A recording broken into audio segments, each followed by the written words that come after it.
Hello, everybody, and welcome to the show. And on today's podcast, I have fellow co-hosts Don, Chris, and Zin. How's it going, guys? Going good. Cool. For once, I actually got bonus points for most points gained. Yay! Yeah, Don. Don got bonus points in the Apex race for. And you did both races with your wheel disconnecting. Near the end. He did a race Teleported. and a quarter. Well, you said Yeah. you blinked out, but your wheel didn't disconnect. No, Right. it just went flying in the air. So, Yeah. But anyway, at least he was able to do both races with us. In So. honor Lucky of this weekend on iRacing, can you read my shirt? The ring. Mm-hmm. So, how many people are going to die this weekend? Everybody. I don't know, not us because we ain't doing it. Yeah, unfortunately, we're not. Will So. happen. waiting Will for happen. Le Mans or- But think of it this way, though. Next year, Sean, we'll have potentially the Mustang and/or Corvette to run it in. I don't know if they'll add them we're in. expanding to 13 cars. They just add the Aston, that'd be cool if we got the Aston Martin and they ran it. Mhm. I would run the Aston Martin Or there. the McLaren. Mm-hmm. Or the McLaren. Yeah. Although the Aston has far better representation in the real race, so Yeah, true story. So I would definitely run the Aston. Mm-hmm. So, all right, get right into show notes. Unfortunately, starting out with some sad news today. It was reported earlier today that it's actually the second death today that's been reported. What was the for first? NASCAR related, Yeah. or racing related. Who's the first? Oh man. Oh yeah, no, Oh yeah. Yeah.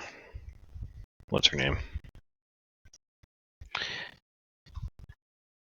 Well, we'll talk about this one first. Yeah, we'll bring up this one first and then move on to that. So anyway, former track president, longtime promoter, Eddie Gossage, passed away at the age of 65. Let's see here. This article is from NASCAR.com. It says, this is by a quote from Marcus Smith, said, "Today we have lost one of the world's biggest race fans. He, from his legendary promotions to the lasting relationships he developed throughout the sport and entertainment industries, Eddie Gossage meant so much to the world of motorsports. On the behalf of Speedway Motorsports, teammates across the country, our hearts go out to his many friends and his beloved family." Goes on to say, obviously, we're praying for his wife, Melinda, and his daughter, Jessica, son, Dustin, and daughter-in-law, Lauren, during this time, as well as his grandchildren, Lyra, Evelyn, and Oliver. We know the children were the light of his life.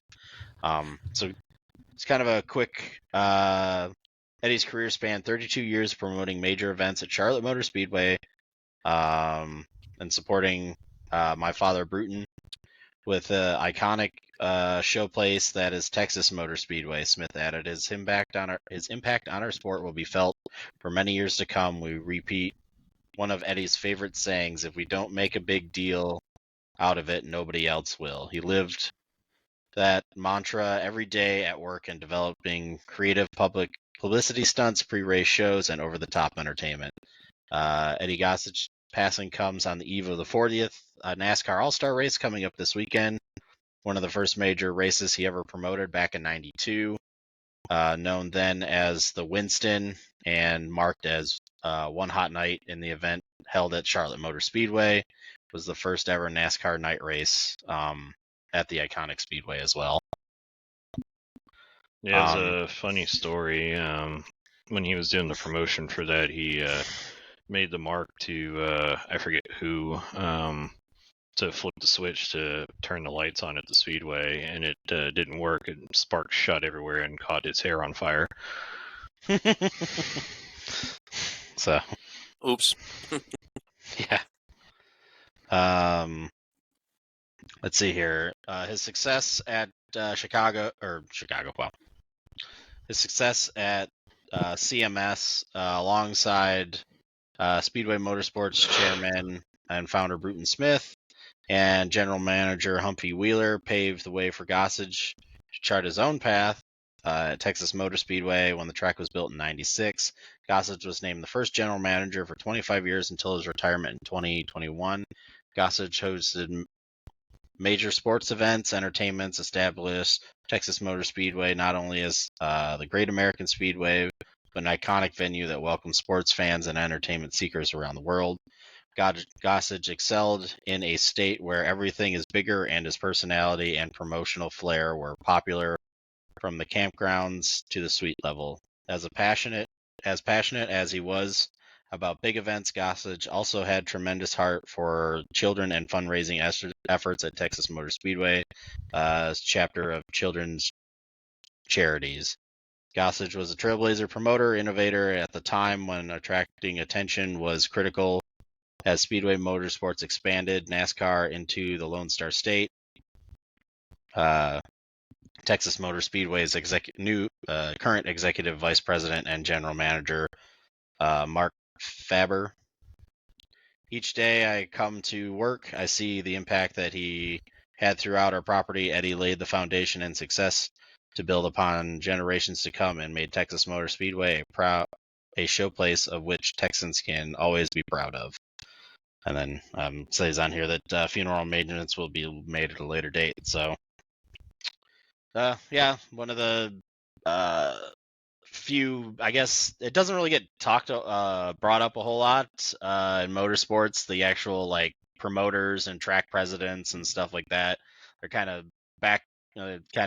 in the background, and a lot of people don't talk about it. But there's a few track promoters like Eddie, like Humphrey Wheeler, Bruton Smith, stuff like that do get brought up because they do generally tend to try to create unique experiences for the fans to develop and come to the track and see. So, yeah,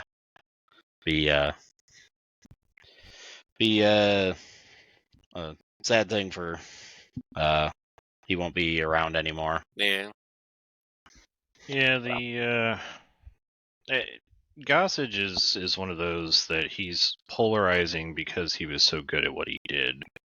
I remember as a person that was into motorsports and grew up in Texas, it was you either loved him or you hated him. And that was especially true once Circuit of the Americas came to be a thing. He was very adamant about, there was never going to be a race at COTA for Indycar or for NASCAR because he didn't want the market to be taken away from Texas Motor Speedway. And he was very proud of what he had built in the DFW area.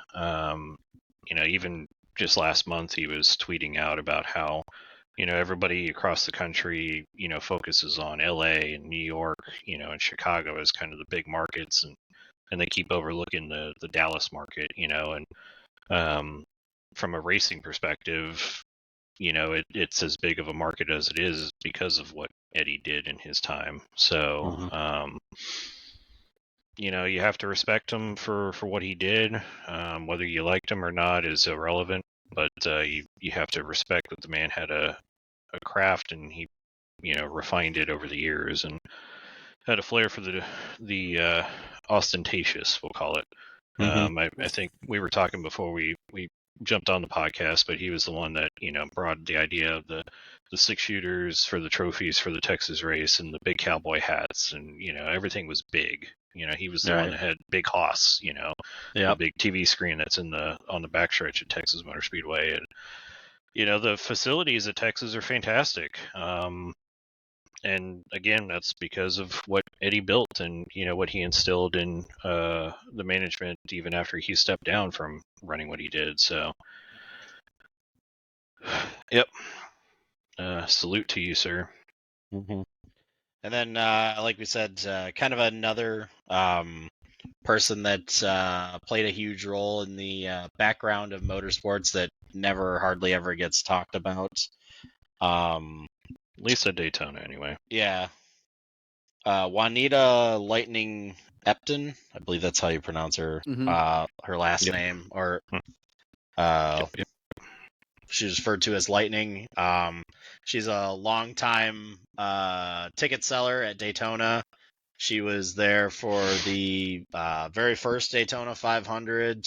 She was there for the very first, what they call it back. I don't even originally know what they called it back then. It wasn't the Rolex 24. It was like because it was a 4-hour race, I think, originally. Yeah. It was a 4-hour race, and then was it the SunTrust 24 at one point? I think it was a SunTrust. Yeah. Yeah, it was. I forget what it was called. But anyway, she was she'd been a ticket seller right up till, I mean, even this past year and season of races starting at Daytona. Daytona Continental, that's what it was called. Daytona Continental. Yep. So so that ran 4 years, and then it turned into the 24-hour race that we know today. Right. So, yeah, just some people that work kind of in the background of motorsports that we don't always get to see. Jim France put out a statement. He said, quote, Lightning Epton and her husband Joe were part of my mom and dad, Bill and Ann France's team from the early days of NASCAR.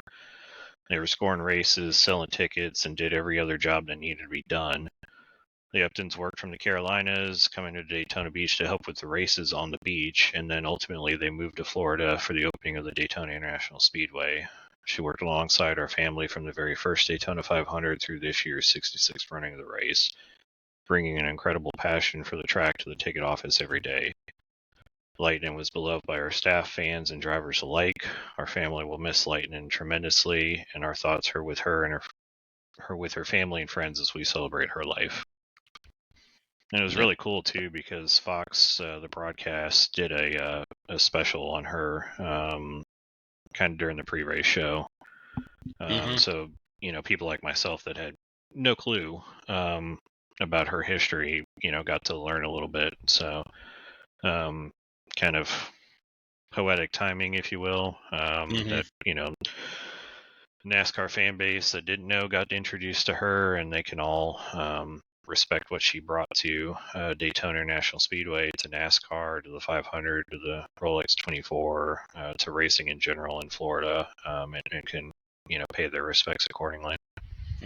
Yeah, there's hundreds of thousands of people that, I mean, work in the backgrounds in offices that, I mean, don't get the recognition probably that they deserve, that have developed, their entire life to, motorsport and stuff like that. And just kind of cool to see, some people get recognition. I mean, though it is kind of a sad, thing we have to bring up when somebody passes, but, at least they do get recognized for their contributions to, this thing that we love, motorsport. Because, I mean, without, corner marshals going to Sebring for, 50, 60 years, or, like her working in the ticket booths, none of this stuff happens. So, hey, Chris, next time you're yelling at somebody in the ticket office because your parking pass got misbilled, think about who you're yelling at. Yeah. I wasn't yelling at anyone. I was just pissed off that it was more my bank than anything. But anyway. Yeah. Yell at your bankers. Don't yell at the track workers. Yeah. Forget the bankers. I don't blame the track workers. I just blame the bank. Yeah. So in a just in a related NASCAR topic, but in a not sad news story. So a couple days ago, NASCAR unveiled the official logo of the 2025 running of the Daytona 500. And it's the first time that the Harley J. Earl Trophy will be featured in the race's logo, and it includes Earl's Firebird 1 concept, which for those of you that don't know, the Firebird 1 concept vehicle is what sits on top of the Daytona 500 Winners Trophy today. The first year that version of the trophy was unveiled was actually 1998. So Dale Earnhardt was the first winner of the trophy that we know today. And so for 2025, the entire trophy will be featured within the race's logo, which is pretty cool. Yeah, this is pretty cool. Mm-hmm. It looks, I mean, like I said, it looks pretty sleek and very modern. So, but right, we can move on to probably our biggest part of the news that we're gonna talk about today.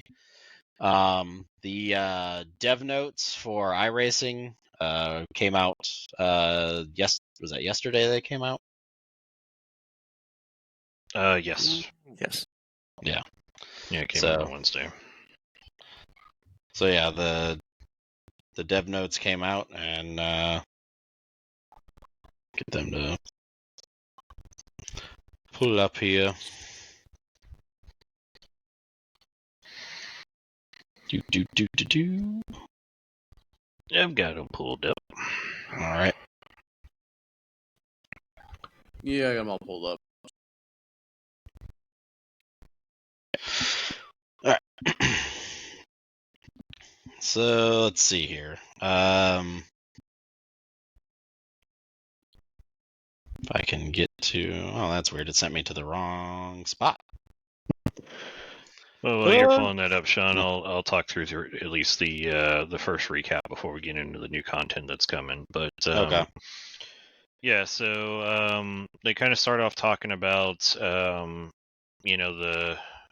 previous season and especially the Sebring 12 hours, and then the debut of the rain this season, which was kind of the big fundamental change for iRacing. They said that as happy as they were with the iRacing weather system with it launched, they did have concerns about whether or not it would affect participation in series that had rain enabled with it. So far throughout season 2, they're seeing wet sessions have about 91% participation rate compared to non-wet sessions, which exceeded their expectations. During the Sebring 12 hour, they had significant staff and customer participation. It saw a 37% boost in individual participation, 46% jump in teams that signed up, and servers transmitted over 7.8 terabytes of data, which actually I felt was kind of a smaller number than expected, but still a crazy number. They acknowledge that as great as the multi-class IMSA series has been, they need to do a lot better job with the GTP wet tires, which is something that we've all had complaints about. Oh, 100%. And many others on the forums, that the GTPs during rain are basically non-drivable. So they said expect to see an improvement in the Season 3 release.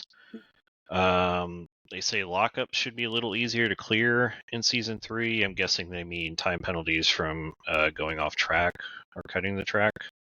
Or they could be talking about brake lockups. I don't know. I'm not sure which way they're leaning on that. They also acknowledge that stability of the sim has taken a hit with the launch of the weather system.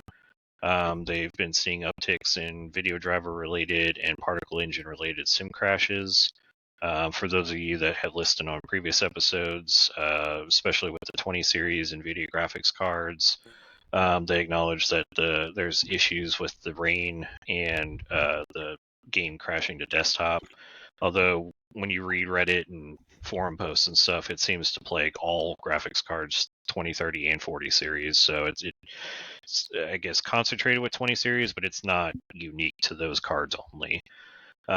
They said they've been dedicating significant engineering resources to fix these problems, including having their most senior engineers work daily with NVIDIA and Popcorn FX as they collaborate on fixes. They've been working on improving their ability to track, identify, and fix issues related to stability. They've implemented automated systems that allow the team to have better visibility and context when there are problems so that they can respond quicker. And they're able to fix issues and ship those fixes quicker than in the past. During the first few days after the rain launched in Season 2, they saw a noticeable uptick in burden on race servers, which was at times detrimental to racing.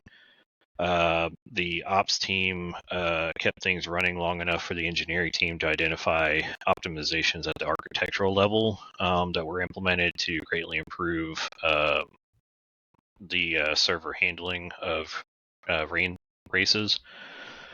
And they're continuing to roll out new initiatives to keep that going.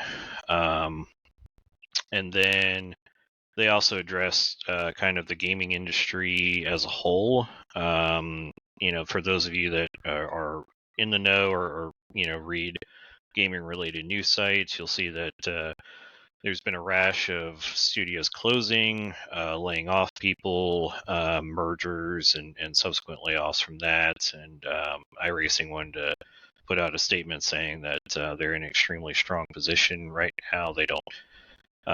They're not at risk of downsizing or letting go of people or anything like that. Greg West said that, quote, we sure are fortunate, and I can confidently share that our business is more healthy than ever, thanks to the great support from iRacers. Membership continues to grow, revenue is strong, and we're doing our best to reinvest those revenues into the team and product to ensure what we build is strong and positioned better for the future. So yeah, Maybe finally fix my crap that's going on. maybe. You hope. Well, you got to email him you hope first, it you did. dummy. Ooh, what? Yeah. No opportunity. Yeah. Exactly. All right. Problem. We'll do something about it. I got a problem. I just want to yell at it. Sounds like every customer in my store. I just want to be angry. Sound like Ed, and Eddie. I just want to yell. So, all right. So, for those that don't know, they also brought up some new content coming to the service starting in season ready. 3. It needs to be week 12 already. I know. I thought about sending a Kent thing that says we need to put GT3 series on hold until the Mustang and the Corvette get released. Oh, shut and then up. finish the season out. No. You'll lose all your points, though, so what's the, I don't what's the care. point? I would do half the races anyway. Yeah, well. I think So. Zen was saying I done all the races except for one, and you missed like 4, and you're still ahead of me. Yeah. Well, the final drop points haven't come out yet, so. Yeah. But anyway, we're getting 2 brand new street stock bodies. One looks to be 1987 Monte Carlo look. Yeah, there's an 87 Monte Carlo, and then The new gen. yeah, it's like almost like a Lumina style body. I was going to say, or like a Cavalier style. So Yeah. the 2 styles they do from where I live, it's like a Mustang, but it's a new front end type thing.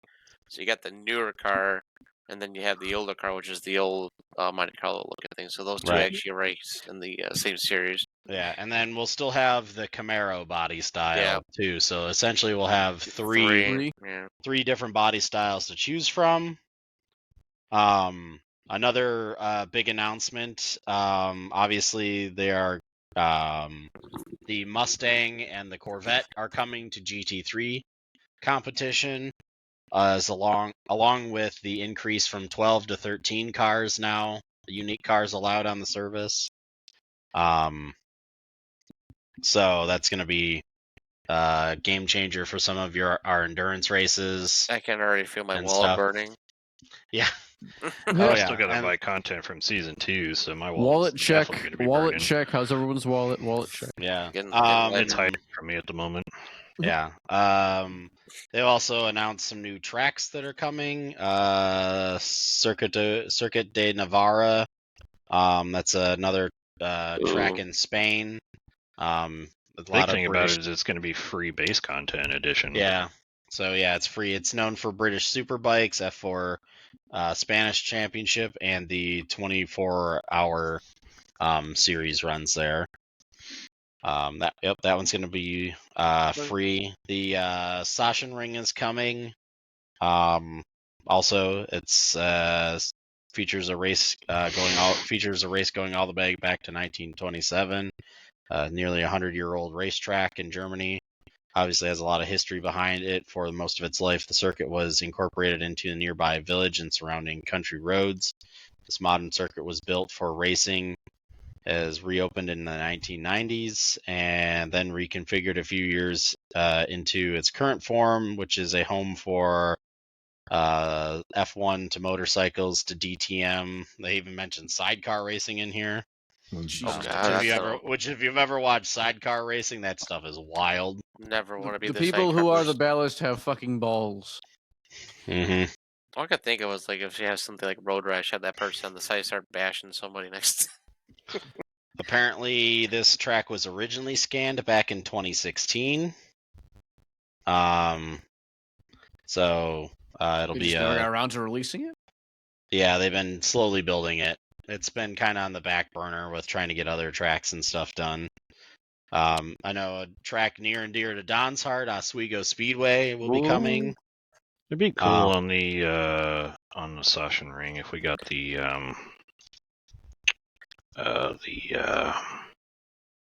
like the late 90s layout. Oh, the historical layout. You know, the one thing about Oswego is in turn 1, there's a big giant foam barrier. If there's no foam that flies up in the air, if I hit it, I'm gonna be very sad. Watch it just be concrete. It's probably going to be solid. I know. Yeah. I just want foam flying up in the air.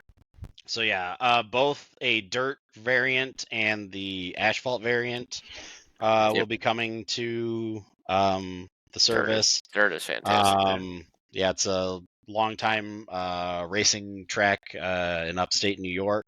It's also known for being one of the birthplaces of the super modifieds. Darrell Waltrip used to race there, a couple of them. Yeah, so yeah, and that's kind of a track that the short track racers have been screaming for a long time. So now they've finally. Then you need to get it. They can now finally focus on something else, which looks like now they've all shifted to Berlin in Michigan. So yeah, I think there's a petition going around trying to get that. Yeah. That I keep hearing. Then I don't not to go back to short tracks, but getting Bowman Gray in the game. Yeah, with NASCAR's purchase of Bowman Gray, that might. I'm thinking it might be pushing. So what it means is now you, instead of fist fighting, you just yell at the man. That or just drive your car across the track and run into somebody. Yep. Let's see here. Obviously, improvements. New vehicles are getting rain tires. The Porsche 992 Cup car, the Mazda MX-5, the entire GT4 class, and the LMP3 Ligier are all getting rain tires. Man, I am terrified and excited at the same time. We went from control chaos with the classes that we had in season 1 to full out mayhem with these car classes. And I'm looking forward to it because I enjoy driving the LMP3 a lot more than any other car in the service. Well, that you think you enjoy driving it now? I suck at rain. I'm going to enjoy driving. Well, for whatever reason, I have pace in the LMP3. I don't know why. I do.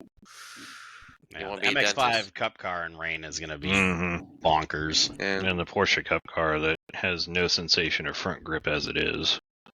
So unless it's at the Nürburgring. For whatever reason, I can take a car that handles like crap and every track in the world, but I go to the Nordschleife and it handles like a car again. Because it was built there, that's why probably. Yeah, they probably they built it from the wood. They built it from Rebel Tree. But I'm just like, the front end does not feel connected to the car. If I go drive the Hockenheim or I drive a Dakota, Daytona, you know why?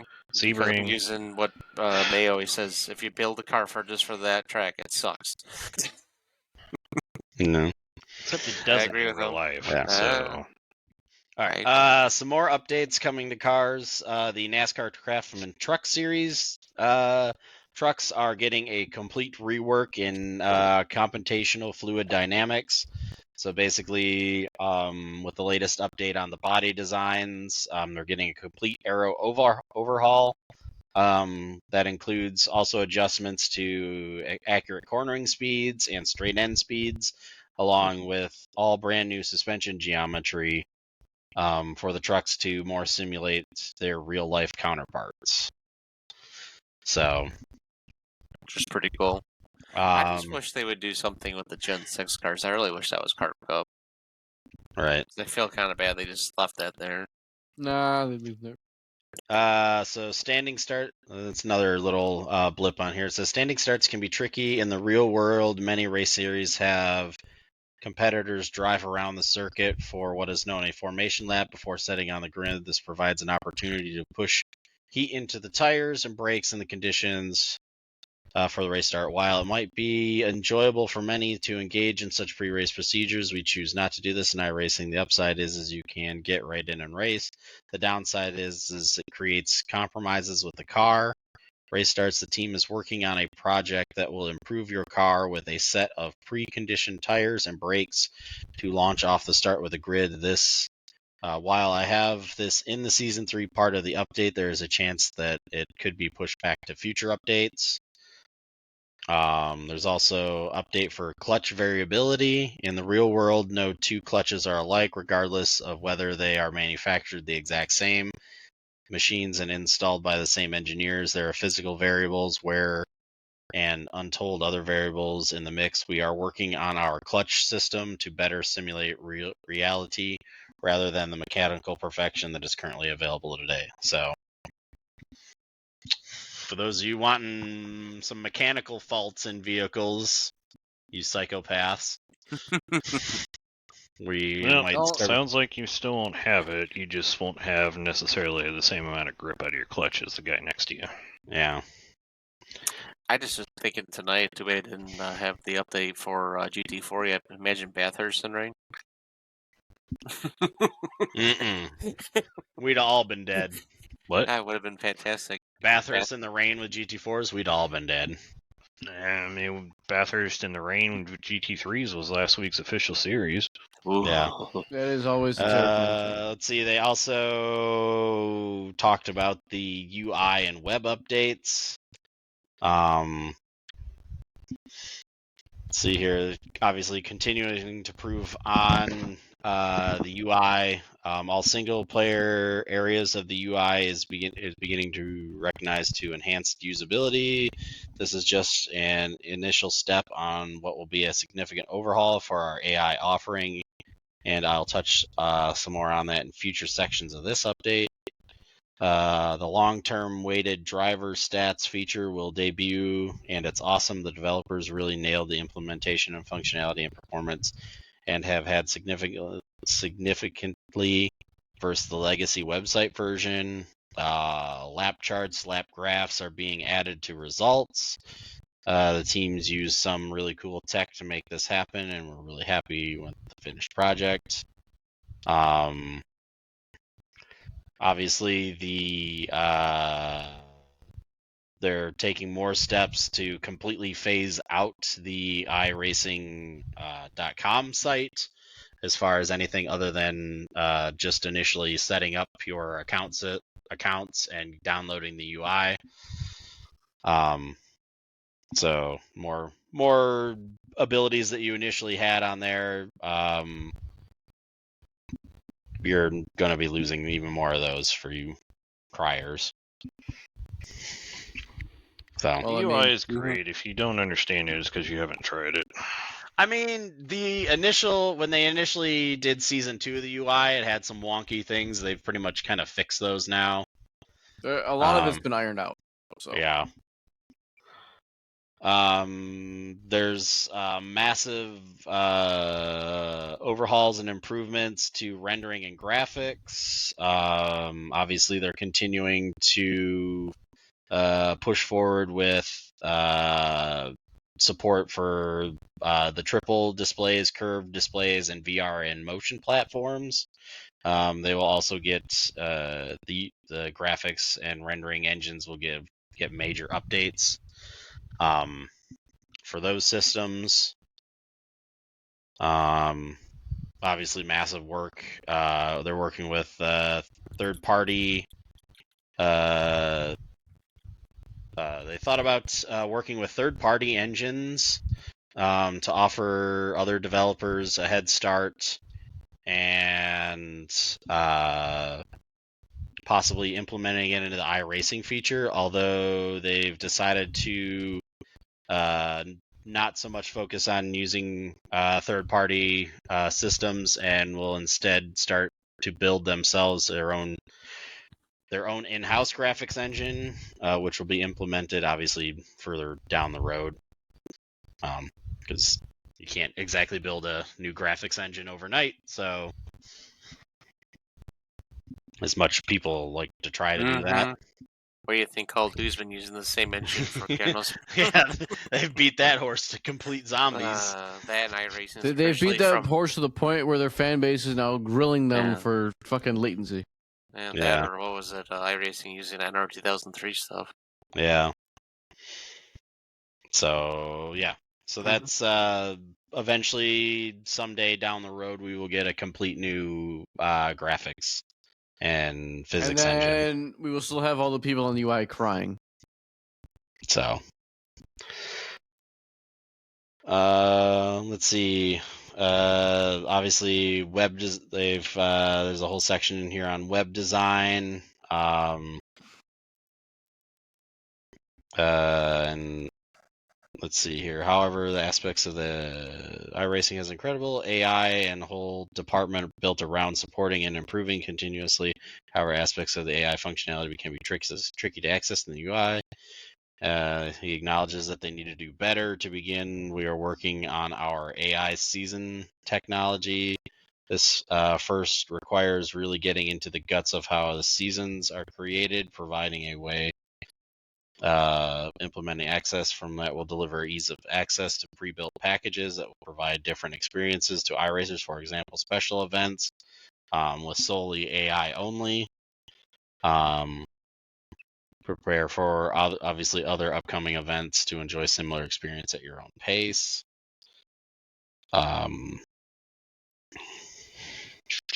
Let's see here.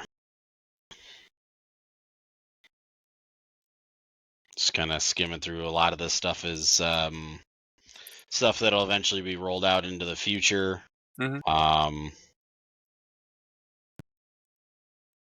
Let's see, there's efforts to overhaul the way we present and structure racing just through the UI itself. For example, we have teams working on numerous areas of UI.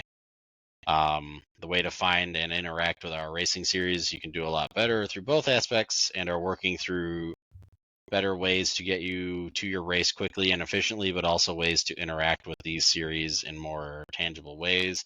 Built many systems to update the sim and sim content, whether one might be installing the sim for the first time or updating a patch, updating a car for races, or buying tracks. These interactions take many forms and require a lot of tech to make technically possible, and interface design that makes it accessible. We know there are room for improvements in all of these areas, and we have the team working the problem from all angles with both short and long-term plans for improvements.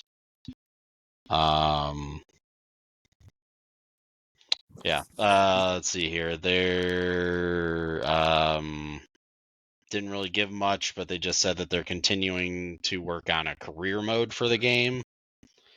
So for those of you interested in possibly doing a single player career mode, that is still being worked on.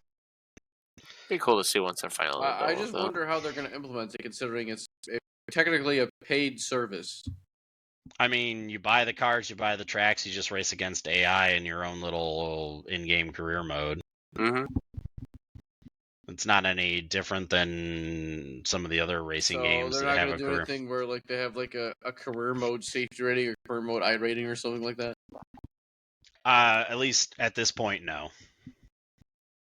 Which, when you join into your own race with AI, it just sets everybody at rookie anyway, because it doesn't really matter.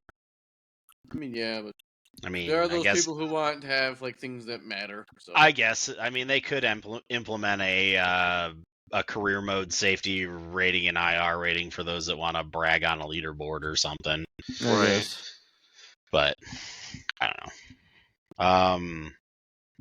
Obviously, they're continuing to improve on the audio side of things.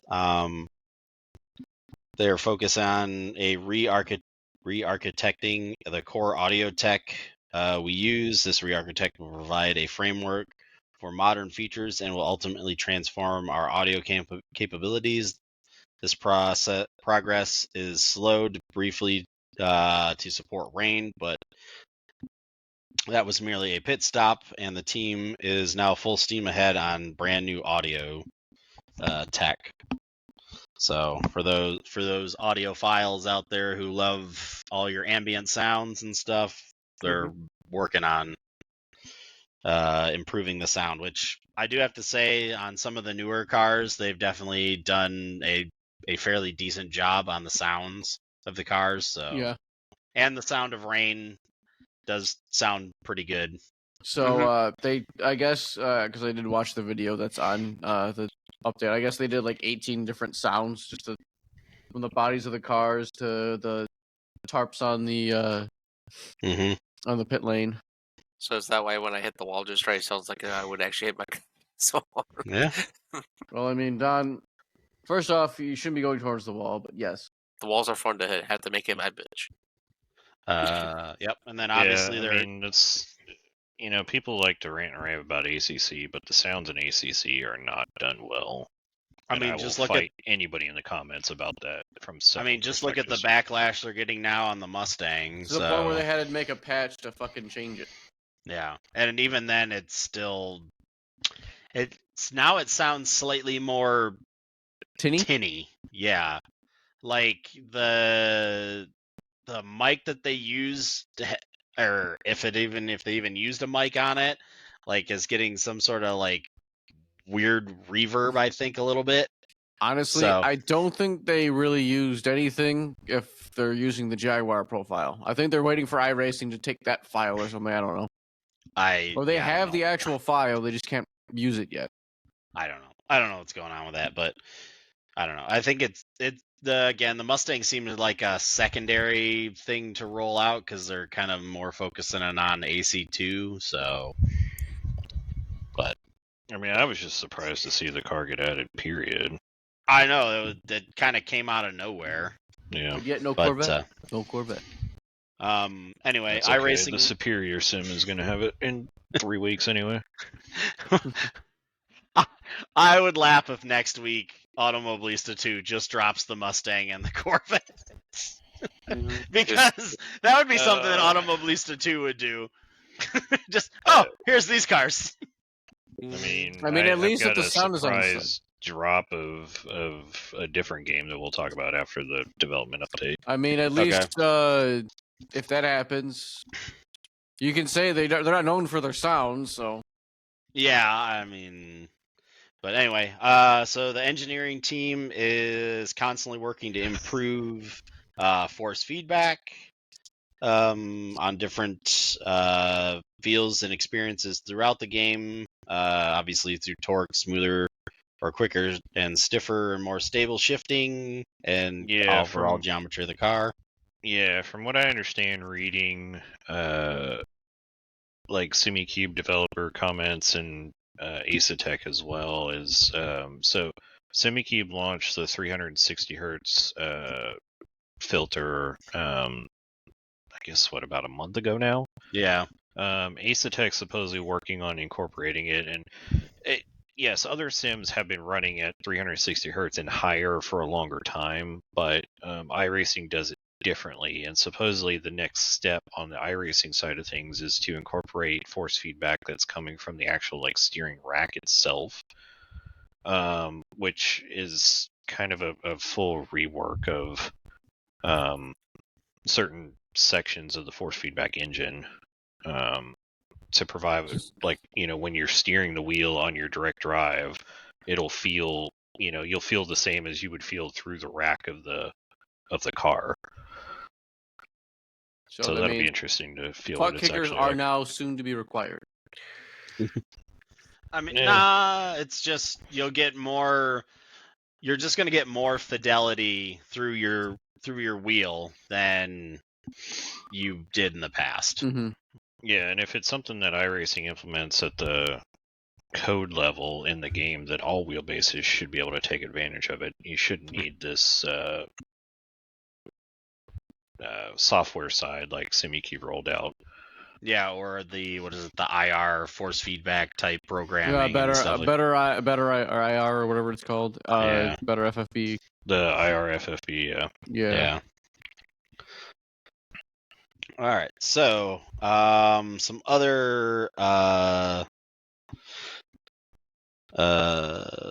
quick content news is let's see here. We're getting apparently the rescan of Spa is also coming with this update as well. Keep it away. Keep it away. What do you mean keep it away? I want to get confused as to where I turn in for No Name. So No. I want to cut down the MotoGP circuit to avoid the wreck. And get my 10-minute slowdown penalty. Or you're not going to be able to avoid the wreck when you turn on the first corner. Yeah, because there's a gravel trap out there now. I want to go back to the old days when it was a wall. You ran wide out of La Source and you smacked the wall. I want that. Let's see here. The mini stock is still being worked on. So that is still coming down the pipeline. The rescan Sonoma will be up as well. But they have to now rescan it again because after they did it, the pavement went up. Well, in iRacing, the pavement isn't going to come up, so they technically don't need to rescan it. Hey, but you know what we will have though? Green grass. Yeah, the track will look beautiful. You said burning. Obviously, we're also getting it says obviously those who know that Dale Jr. shared on social media that the Gen 4 car was getting a body update. Ooh. 2003. Including intermediate and speedway bodies. Twisted Sister. So yeah, so that is coming as well. They're reworking and revitalizing the dirt road racing aspect of the game with new dirt models and configurations for some patience will be required here, as we sure know there will be a lot of patience involved already. So there's more information coming that soon. That's not good. So that update isn't going to possibly be rolled out in this season, but it is being worked on.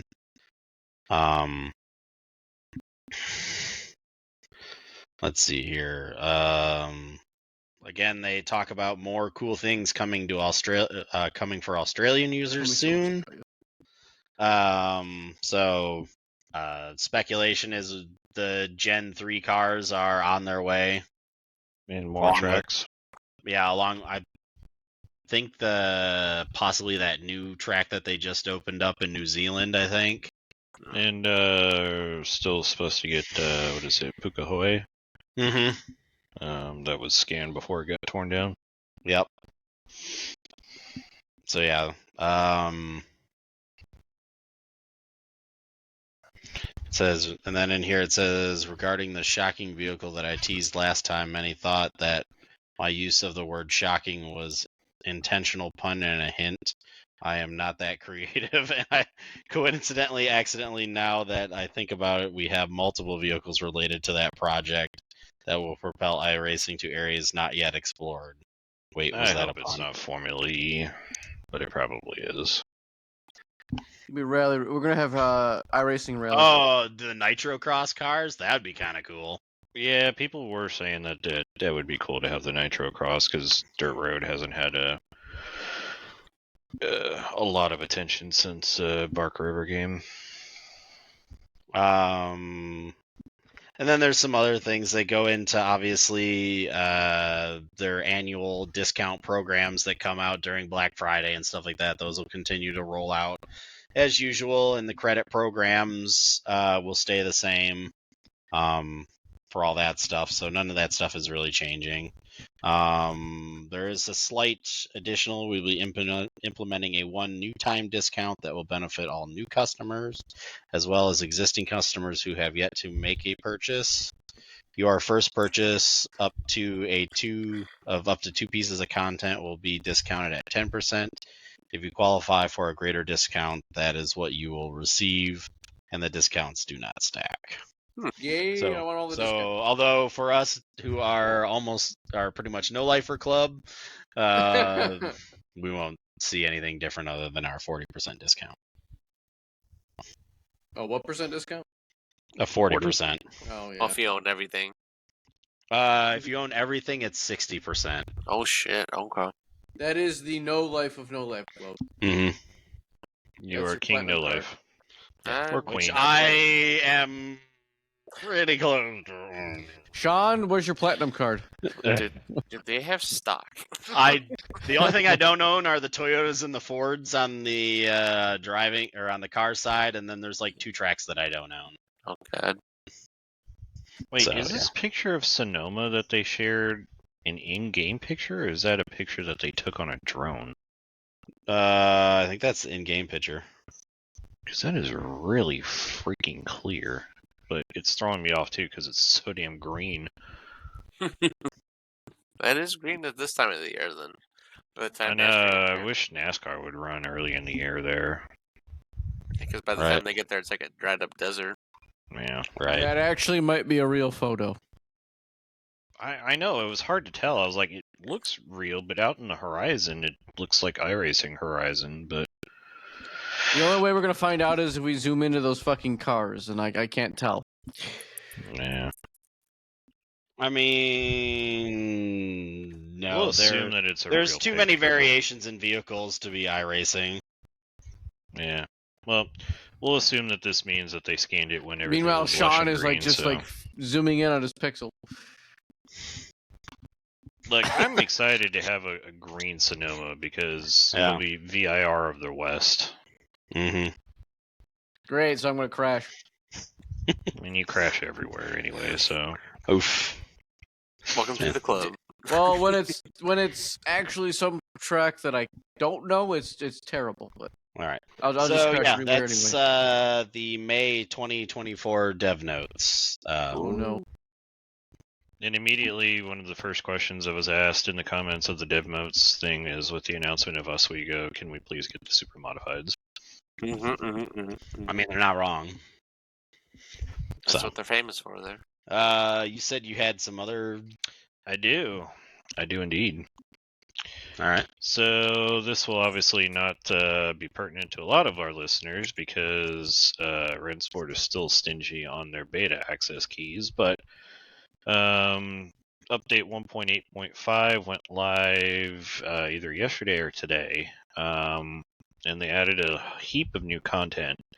Fuji Speedway was added, although it appears just the normal Grand Prix layout, not the layout without the chicane. But they have added hypercars, specifically the Porsche 963 and the BMW M Hybrid V8. Okay. They've added pit stop mechanics. The current version pit stops are without any pit crew or animations, but those will be included in a future update to come. They added multi-class race mechanics as well as safety car to rolling starts. They implemented new suspension animation system for better visual experience, and they changed the DLSS preset settings to reduce problems with ghosting behind cars when moving fast. They have a new day-night transition system that's implemented at Road Atlanta and Fuji for right now, with more tracks getting nighttime treatment in future updates. And then they had a host of bug fixes as well as a list of known issues that they're still working through. But the big thing is that they've added LMDH cars. There you go. For those few of you that have a key and can play it. Which I do, level and 5. I just need to download and give it a try. So all 6 of you. Yeah. There's more than 6, I'm sure. I think all the major influencers got keys to it, so. I know Jimmer did. Yeah, but- they all had early access to it. I had to wait quite a while for it. So. All right. Is that all we got for? I mean, that's all I have for sim news. If anybody else has anything that they want to add or talk to about on the sim racing side. No, I was curious to see if there had been any update in the Corsair acquisition of Fanatec, but it doesn't appear there have been. Nope. Absolutely. Well, I think everyone's gonna know by then. So Yeah, we're just sitting and waiting. So,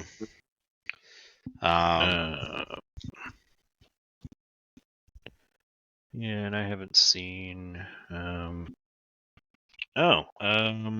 Speaking of computer component manufacturers and sim racing, something not expected but dropped today is Thermaltake. The computer peripheral manufacturer has launched a sim racing cockpit. They've introduced their GR500 cockpit, which appears to be a tubular frame cockpit of some sort with brackets to side mount a seat. Let's go to their official page and see what they say here. So what I see is they're So What's it's it a called? quite aluminum late to the party, and It's they're the quite Thermaltake poor on the GR500. It's a frame made from sturdy aluminum profile and steel structure. The seat adopts a racing-like fiberglass bucket design and provides seat sliders to move the seat forward and back, as well as recline adjustments. It also features an adjustable steering wheel mount and pedal mounts. And because it comes from a cooling manufacturer, it has to have RGB, so it features an RGB lighting strip with 20 different lighting effect settings and ensures universal compatibility by supporting popular hardware brands like Logitech, Fanatec, and Thrustmaster. Looks like apparently it has will a optional it will support add-on. So that's what it looks like. Yep. Yeah, it will. So- I guess it supports everything, but everything. I mean, Fanatec. if I'm comparing this to like a GT Omega or like an NR and NLR Next Level Racing, like Did they FGT say Lite what or the something like that. Did they say what the price was? You're You're checking. sold. Cat, I am in Meow. the middle of a podcast. Feel my Cat says it's perfect for you to do this during podcast. Yeah. Does not care about feelings. So yeah, there's a Logitech, Fanatec, Thrustmaster. That's it. And I'll be honest, I think the only thing I like about it is the fucking bucket seat. That's it.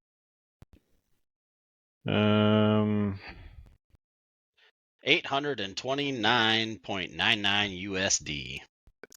How the hell did you find that? Right on their website. It was just got on it- their website. I got Yeah, it it's- screen shared. You need magnifying glasses with your glasses. I Huh. did not get that. I did not get that picture. Yeah, I didn't find that. Yeah. Yeah, it's literally right up here at the top. Thermaltake. It says Racing Simulator Cockpit New. Click. So, yeah. Ugh. I'm gonna be completely honest. For that much money, I'd be. Apparently I'd the be gear aluminum shifter's profile coming and everything soon. else. The floor mat's coming soon. The accessory tray's coming soon. It does have a monitor stand. I you can can't add the just- monitor stand for $169 Of course, USD. it has fancy lights on it. Don, I I think mean, they missed the way they integrated the RGB strip on the side is actually pretty cool. I'm not gonna It's lie. pretty cool. I'm not gonna lie, but at the same time, I mean, it's expensive for what it is, but it's kind of a. I mean, Bougie. okay. Let's see here. So, Cat, I'm telling you, stop pawing me. I mean, the side profile looks okay.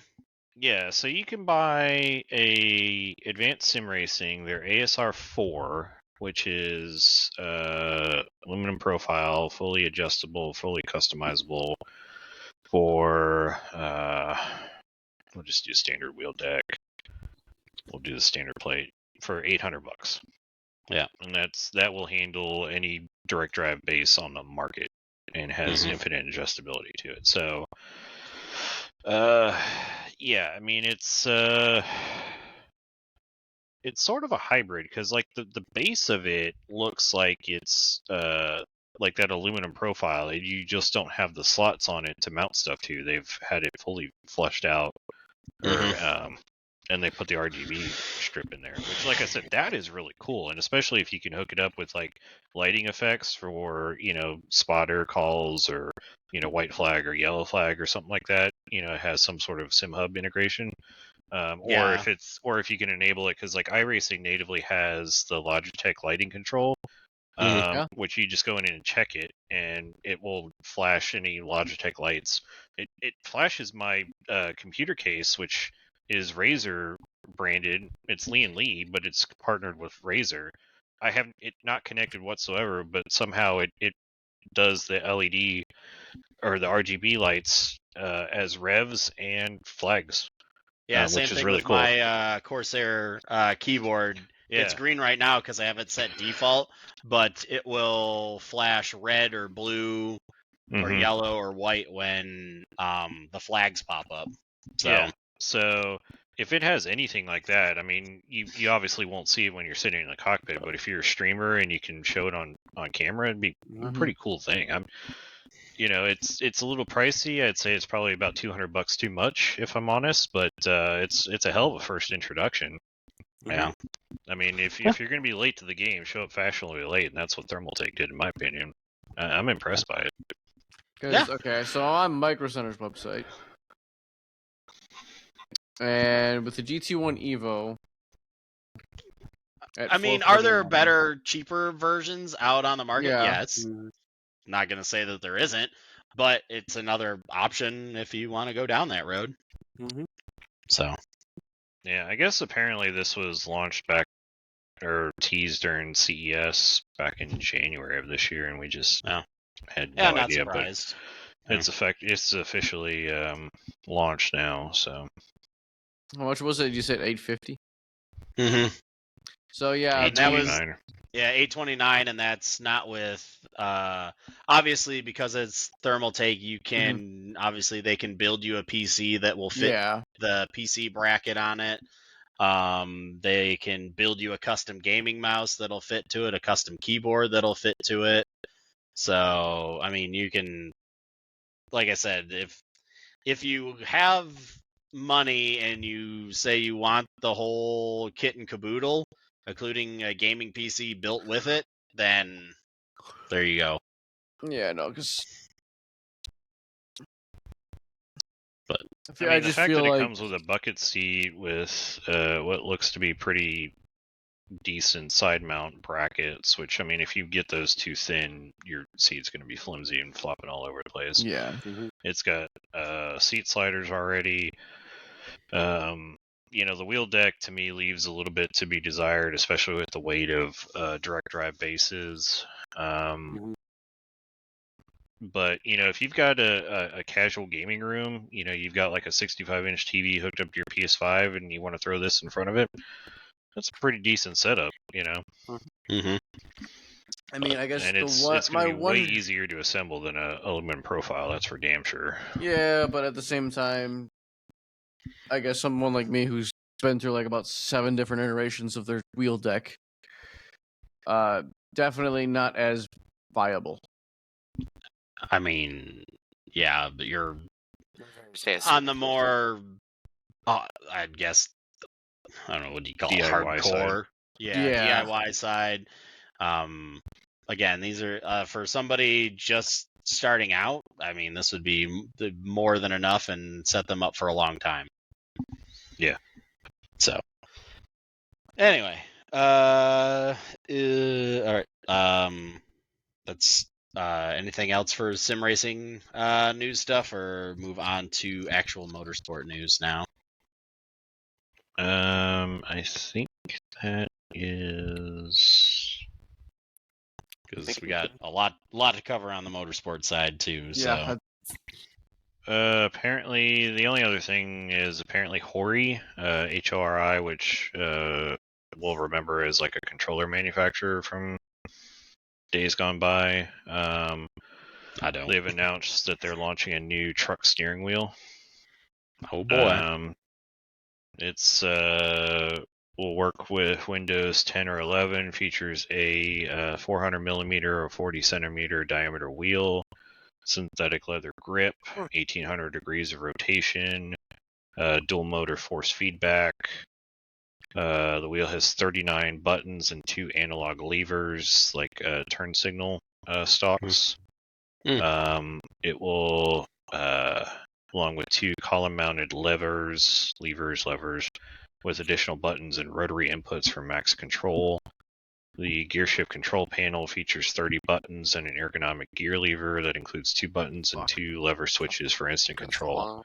So think Can of I like just get the gear lever? the flight Jesus Christ. sim equipment, but this is dedicated solely to truck sims.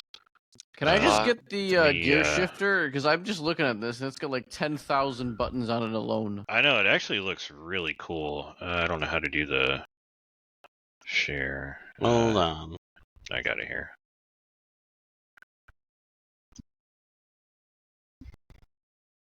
So the only thing you can do right now is buy the whole thing in one go. Yeah, so this is what it looks like. So it's a table clamp of some sort. So no idea if it can bolt it to your rig, but it's got turn signal levers. It's got a built-in servo motor for force feedback. You got a gear changer. Yeah, gear shifter Force up with to all the 18 buttons and speeds. hazards. Yeah, it's got the side control. I gotta not show that to my friend. He'll buy that in a heartbeat. Well, that's Yeah, and it has a dial. The gear shifter has a dial inside How much is it? I think it was change. $8.99. $600 for the complete pack, and that includes download codes for Euro Truck Simulator and American Truck Simulator. So you're getting 2 games with it as well. So you get 3 pedals, a 3-pedal set, the steering wheel with servo motor built in, and the gear shift set up, and 2 games for $600. Fuck everything else. yeah. Which also, by the way, the was it Nebraska content came out today? Truck Simulator. So apparently, That's why there's an yeah. So apparently, this is you can order it off of Amazon, but it's scheduled to release December of this year. So You got some time if you're thinking about it. yep. All right. I want it at the same time. I realize I have a better. I mean, the gear shifter would look pretty cool if you could just get the gear shifter alone. Mm-hmm. I mean, that would be pretty legit. Just plug it into USB and Because from as there. of right now, there is nothing. I mean, there is a lot like this, but there's nothing that's the complete package like this. Yeah, mean, I think Mosa's probably gotten the closest, but yeah. I mean, I don't really need the steering wheel because I already have my own, unless I get some sort of adapter to get the big old truck steering wheel. Yeah. And I don't need the pedals because I've got my Husingveld Ultimates, so I'm good on pedals. But yeah, the gear shifter, that looks pretty sweet. yeah. So, all right. Moving on to motorsport news. The first race topic I have on here is the WEC series at Spa. This is the originally the 6 hours of Spa, but turned into the 8 hours of Spa. 7 hours 44. 7 hours 44 minutes of Spa.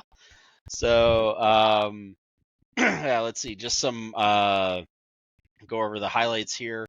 There's they brought out the full course caution for debris on the track. I don't remember where the debris came from.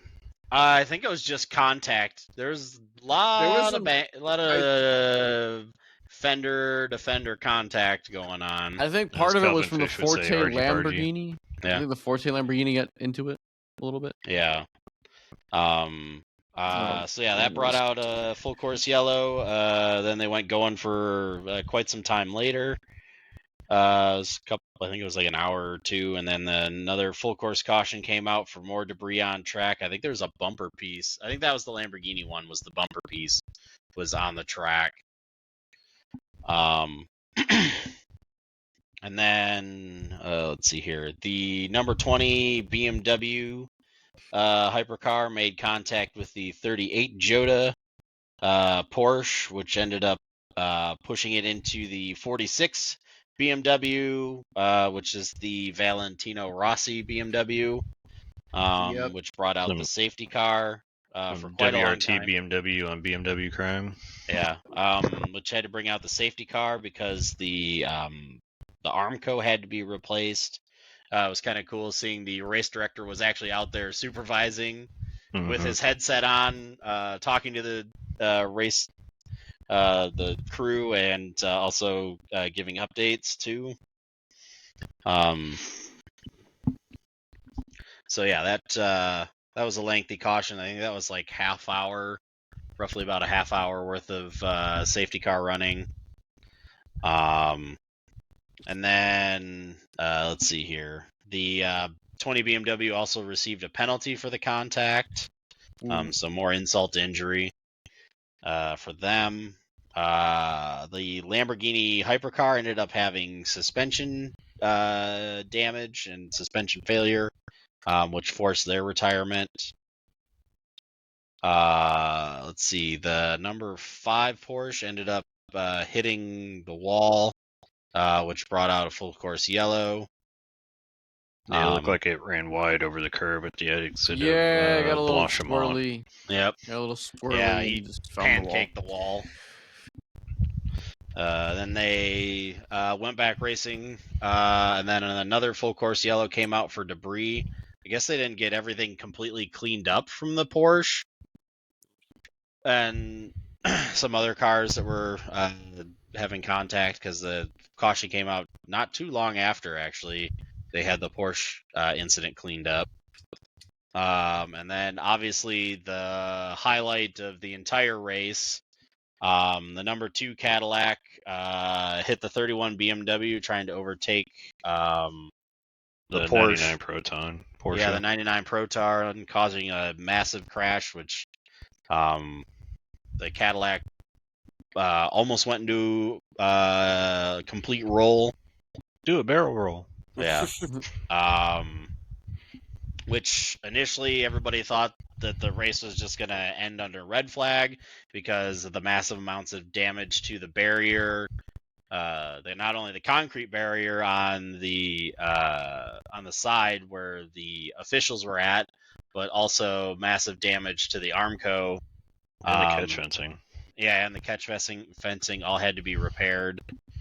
But apparently under some sort of sporting code or regulation that WEC implemented this year, they were able to add the time back onto the race if it wasn't a complete race within 6 hours. So rare FIAW.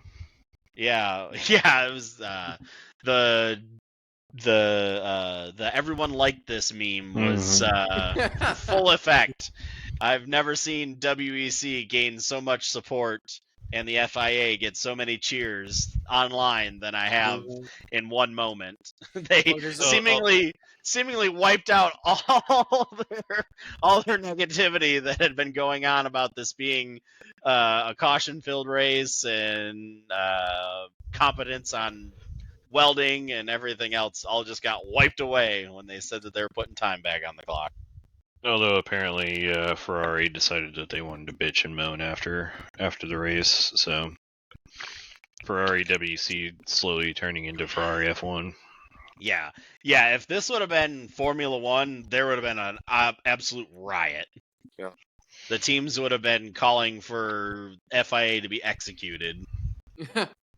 Meanwhile, if it didn't happen, the fans would be calling for FIA to be executed. Right, yeah. After the was it last year or the year before? It was the year before in 2021. The rain race when they only ran like 9 minutes under the safety car and they declared it a full race. Yeah. Or a complete race and gave half points. Right. So, anyway, the Hertz Team Joda ended up coming away with the win in Hypercar, so big win The for sister them. car to the one that got punted by the 20. Yeah. Not the same car. Yeah. So yeah, huge win for a privateer team in top class. That was cool to see. I think that's been the first time a privateer entry has won in the top class in quite a while, I think. 15 years almost. Yeah. What was the last one? Customer audience or something? No, I mean, well, maybe unless you count the Rebellion wins. But did Rebellion ever win? I think they won I don't know. one. Possibly. And the Manti EMA team won in LM GT3. I almost said GT3 LM, but still hard to say.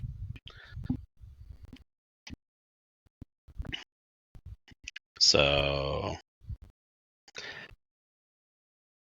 yeah, so Rebellion back in 2019 at the 4 Hours of Shanghai scored the first ever WC victory by a private LMP1 team.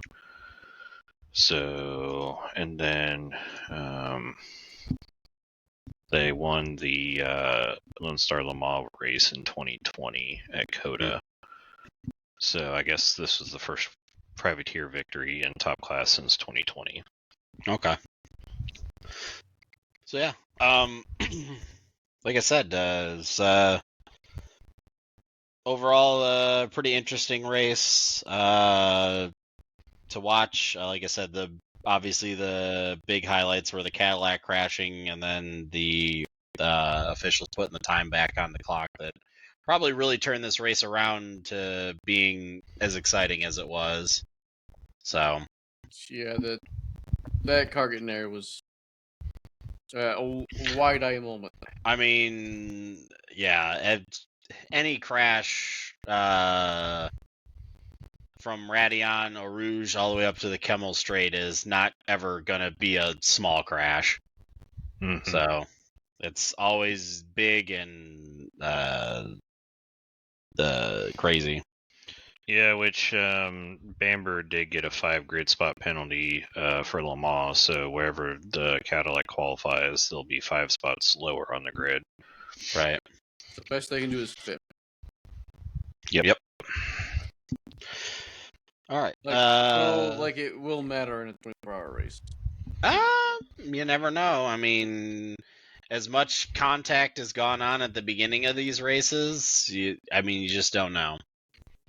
I mean, they could get bonked by the ISATA Francini going in Dunlop chicane like Glickenhaus has tried to do on the Toyotas the last 2 years. That was another kind of wild thing there for a minute while the when they resumed running. the ISATA Francini was leading the race for a little bit until it had to make its pit stop, so that caused Twitter to just go into a complete frenzy. People were putting their thumbs up and fists up for the Asado. So yeah, because when the race resumed, what was it? The first 2 or 3 cars, the Ferraris and the number 6 Porsche. Yeah. They all had to make like emergency stops because they were at the end of their stint when the red flag came out, and obviously when red flag conditions, they weren't allowed to do anything other than change tires. They couldn't refuel the cars. Mm-hmm. So during the pacing to go back to racing, they had to dive back into the pits and refuel. So that's what effectively handed the lead to the to the other Hertz Team Joda car, and they just were able to hold on for the hour and a half plus that they put back on the clock, and it was a great result. It really kind of validated WEC's game plan with all these hypercars that they've added and will continue to add. It was a great decision, made for great racing at the end, great visuals too with the sun starting to set around Spa. That was beautiful to look at. Yeah, it's kind of a shame that it's only a 6-hour race. I mean, obviously that early in the season and its location, they've had snow there before. So, I mean, I can see why they don't initially do like a 12-hour race for it, but Yeah, or at even the an same 8 hour. time, Yeah. at the same time, I think it would be kind of cool to do something like that, make it a little unique. Yeah, it's unfortunate too because teams historically have used Spa as sort of the last tune-up round before going to Le Mans, to where you couldn't necessarily move Spa to be after Le Mans, where the climate would be a little bit more favorable to do a longer endurance race. So it's just one of those things that it's a tradition that it always falls on the calendar as the round before Le Mans. Mm-hmm. Yeah. So, all right. Moving on to the GP of Indy. This is Indycar is running at Indianapolis, but the wrong way around. On the crappy road course. Yeah. So a few highlights here. Turn 1 is always a mess at Indy GP circuit. So multiple cars made contact going into turn 1. I was initially trying to write them down, but there was just so many people that ended up banging side pods or making wheel-to-wheel contact. It was hard to keep it, so I just put multiple cars make contact, as apparently Chris has an emergency. Let's see here. For those of you who have been watching practice and following along with the Grosjean Ferrucci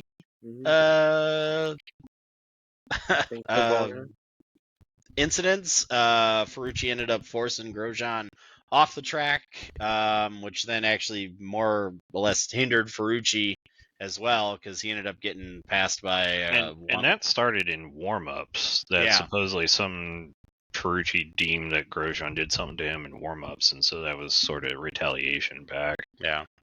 And they also had contact at Barber. So, and apparently they had wheel-to-wheel contact during practice today. Yeah, I guess for the Indy 500 going in. Almost, yeah. Yeah, going into turn 3, Ferrucci kind of crowded Grosjean going into the corner. So yeah, there's so those two are not getting along at all. No, not at all. Let's see here. Let's see. Next highlight I have on here is Giotto ends up spinning the car and stalling it, trying to get it re-going, which brings out the actual first caution of the race, which happened it was quite almost near the end of the race as well that happened. And then Ferrucci ended up having to retire due to mechanical failure on the car. And then obviously Alex Palou ended up coming away with the win. I don't know, kind of your typical Indy GP race. Chaotic restarts, chaotic start, and then it just fell into kind of just its usual procession that it usually does. So, yeah, like I said, we've talked about it before in the past that it's not exactly the greatest track for racing. It's alright, but yeah, not great. So yeah, that's it for the Indy GP. I don't know if you guys have any other highlights about it that you want to bring up. No, I'm just laughing at all the comments from practice today that are basically saying that, calling it now that Ferrucci and Grosjean are going to come together during the 500 and cause a big accident because they can't not be stupid around one another. Yeah, I mean, it's like two teenagers that are squabbling for parents' attention. Yeah. So I mean, I wouldn't be surprised. So, all right. Moving on to the IMSA race at Laguna Seca. Oh boy, there's a lot to unpack. Decent amount of highlights for this. Let's see, the 32 Merc ended up getting into the number 12 Lexus, but they were both able to keep it on track or keep it going. The number 34 Ferrari ended up spinning on its own. He just seemed to kind of get the angle of the corner wrong, and right there at that kink section, that's kind of a high speed corner, and spun it off.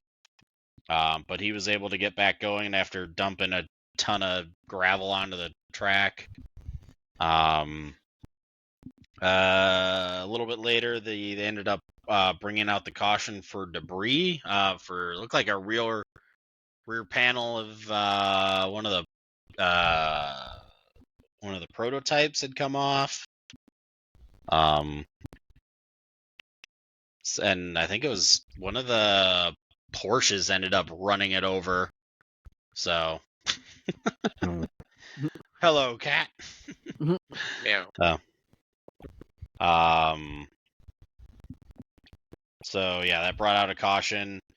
Then the number 3 Corvette and the number 1 BMW ended up having some fender-to-fender contact. But they kept it going. Let's see here. Not anywhere near the most egregious fender-to-fender contact.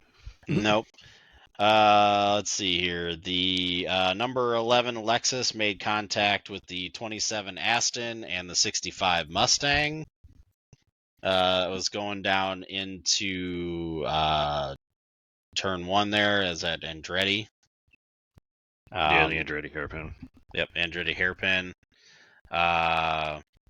And then the number 27 Aston ended up getting spun off by the number 5 Porsche. Which, hate to see that for Heart of Racing. And then probably by far the most egregious incident of the day was the number 40 Acura knocking off the Turner BMW and costing them basically the win. And they had their tribute was at 572 number or whatever on the side of the car. 557? Yeah, 557 number on the side, which that's how many races Turner's been in. Mm-hmm. So yeah, it was their 557th race, which made them the all-time most starts for a team running BMW equipment. Yeah. They passed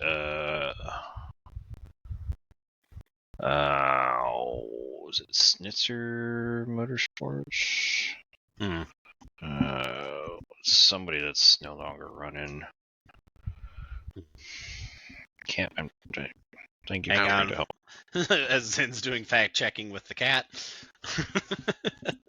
Cat's like, oh, look at that. So yeah, the number 6 Porsche ended up coming away with the win in GTP. The number 77 Rexy Porsche ended up coming away with the win in GTD Pro. And the 57 Mercedes ended up coming away with the win in the GTD class. So does that just extend the 6's lead? Or is it not leading in this one, or is it just leading in WEC? IMSA points. What? What? No, Porsche is leading in both championships. Okay. Yeah. Yeah. So yeah, going Dan back Cameron and Felipe Nasser and Matt Campbell are leading in the sports car championship overall. You're probably thinking of the not car. I was going to say Car Cup in the endurance series. Well, that wasn't an endurance round. In the sprint championship, apparently in the sprint championship, they only have the GTD.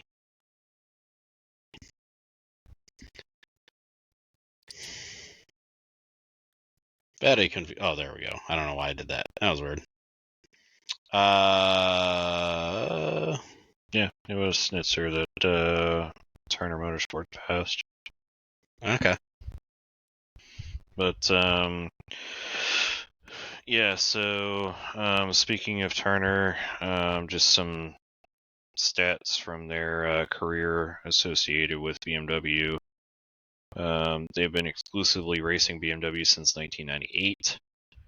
They've claimed 9 championships in the team's history, starting with the 2003 Speed World Challenge Touring Car Series with Bill Auberlen at the wheel. They claimed the 04 Speed World Challenge Touring Car Championship, the 06 Grand Am Grand Sport Championship, 2006 Grand Am Street Tuner Challenge title, the 2007 Grand Am Coney Challenge Street Tuner title, the 2011 Grand Am Continental Tire Sports Car Challenge GS Class title, 2014 IMSA GT Daytona Class, the 2023 IMSA VP Racing Challenge Grand Sport X title, and 2023 IMSA Michelin Pilot Challenge Grand Sport title.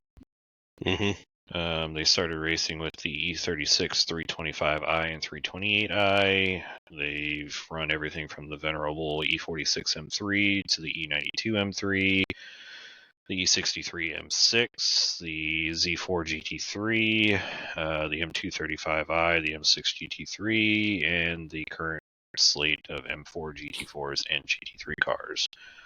Factory drivers that they've had driving their cars included Boris Said, Bill Auberlen, Maxime Martin, Joey Hand, York Mueller, Dirk Werner, Andy Prio, Augusto Farfus, Marcus Plotala, Robbie Foley, Jens Klingman, Martin Tomczyk, John Edwards, Bruno Spangler, and Jesse Krohn. No Bruno Spangler. Nah. So apparently, That man is a weapon. So as of right now, the Acura of Jordan Taylor, Louis Delatrez, and Colton Hurd are at 706. What am I looking at here? You're looking at the point standings? It's WeatherTech Championship standings. They're at 706. Oh, I tried looking it up on the sprint side, and it was like glitching out, and it was only showing GTD on the Michelin sprint side. Dane Cameron, Felipe Nasser, and Matt Campbell are at 706 also. No. So it's the 40, and which one is Nasser, and is that the 6? Yeah. So the 6 and the 40 are about tied. So, alrighty. Any other highlights or anything you want to talk about the Laguna Seca race before we move on? No,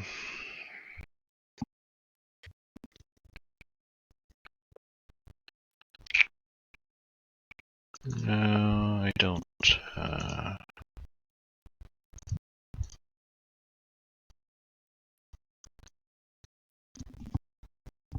Why didn't I? Oh, never. Please hold. Yeah, I mean, we were. The pass for the lead in GTP was just kind of an unfortunate set of circumstances for the 31 Cadillac. It just came up on the 3 Corvette and what was it, the Andretti Porsche GT3 that were ran side by side through turn Andretti, 4. Lamborghini. No, it was Porsche there too, I thought, but maybe it was Lamborghini.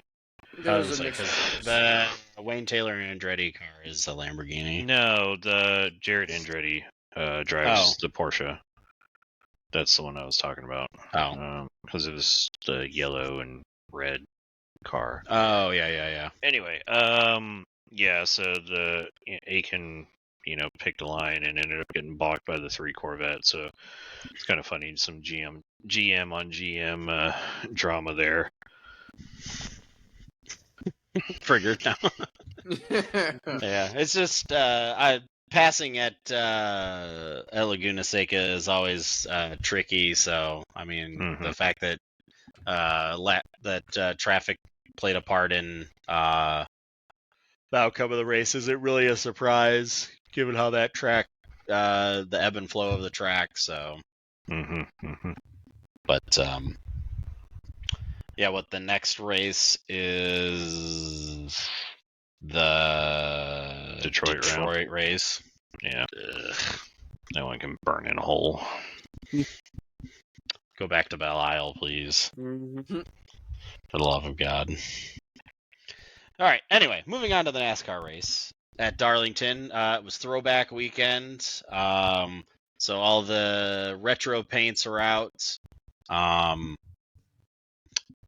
don't know. I'd still say by far the Kyle Larson paint was probably about the best one that they had. I mean, did like Reds is pretty good too. The Castro one was pretty cool. Weird seeing that too, but Ford. Right. But I don't know. That Terry Labonte, Kellogg's paint just is at least in American, at least in NASCAR's sense, is probably far more iconic than obviously not people of our generation will know the Castrol Toms livery because, playing Gran Turismo and thus figuring out what Super GT was and the JTC Championship and stuff like that. But definitely, like I said, by far the Terry Labonte throwback paint was pretty cool. And they even had Terry out there with the car and was with Larson while they were doing the parade laps and all that stuff. Or in the back of the truck. So that was cool. They also, NASCAR introduced their legacy deal where they have a bunch of drivers and stuff like that from years past have like this little area and hauler where they can go to and hang out, and the fans can do like autograph signings with them and stuff. So that was kind of cool to see. They all got a bunch of hard cards and stuff. I guess that's something they're going to be doing throughout the season at different racetracks. They're going to have different drivers from years past at this hauler that if you are down in the pits and stuff, you can go there and hang out and see and talk to the drivers and, like I said, get a few autographs here and there. So that's pretty cool that they're doing something for some of the older Cup Series drivers that don't race anymore. So, but anyway, getting on to the highlights. Let's see here. John Hunter Nemechek ends up spinning and blowing a tire, bringing out the first caution of the race. Ooh. Don's driver, dead. Goddamn. Let's see here. Then after they get back going, Zane Smith ends up spinning and bringing out a yellow as well. He ended up causing damage to his car because he ended up hitting the inside wall when he spun. Let's see here. Then, unfortunately, Larson didn't have any good luck with that Terry paint scheme because he ended up spinning and hitting the wall and bringing out a yellow, which set up with about 20 to 30-ish laps to go in the race. Brad Keselowski and Tyler Reddick started on the front row. They ended up battling side by side for about 8 laps together, running real close together. They did end up making contact with each other, but didn't really have any tire issues there. Let's see here. Oh shoot, I skipped over. Oh shoot, it was like midway part of the race. William Byron ended up getting into Ryan Blaney, and I think Truex ended up getting involved in that as well. It kind of caused a a stack up there where they all kind of bounced off the wall and ended up getting some damage. That ended up bringing out a yellow as well, which ended up causing Blaney apparently to lose his mind inside the race car. Yeah, so because whether it was intentional or not intentional, he drove out onto the racetrack and got pretty damn close to William Byron. He had some choice words over the radio telling him he was going to kill them all. So no word yet on whether that gets a fine for saying he's going to physically kill people. Probably not, because I don't know. Usually when the drivers are yelling and screaming on the radio, that's not when something really happens. It's when they don't say anything that something happens. So yeah. Anyway. Brad Keselowski and Tyler Reddick battled hard, which ended up Buescher ended up getting a massive run. And cut down to the inside and basically slide jobbed them both going into the corner. That was pretty crazy. Then let's see here. Then Tyler ended up running Buescher back down after they kind of got strung out. Keselowski was also coming back too because he had a car that was generally set up for a long run. Which they were getting into a rhythm of, and then Reddick ended up trying to make a slide job move on Buescher, which just as he tried to make that slide job move, Buescher kind of got up into the wall a little bit, and then Tyler ended up bouncing off of him, which unfortunately caused them both to cut their tires.